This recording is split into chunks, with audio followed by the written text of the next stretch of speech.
50 small to medium kasha to, guys. Ang minimum kayo, Joshane, sa Sabado ang bayaran nito or Linggo, ha.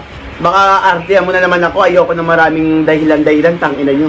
Pag nagmamain kayo, huwag nyo idadama yung pamilya nyo, kawawa naman, guys. Ako mabait naman ako kausap, mabait ako. Sabihin nyo sa akin, mami, bukas na po, baka madelay lang po ako, ganyan. O, diba, hindi pala kasha, hayop ka. Inang ina nyo, pag wala kayong pambayad sa Sabado, Linggo, itahimik nyo yung mga pukin nyo, mga hayop kayo, ha.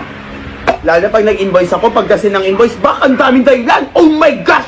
MMK! Putang ina mo, nag-i-invoice ako isa-isa, tapos ang dami. Huwag ka na magpaliwanag! Ganon, putang ina nyo. Huwag ka na magpaliwanag!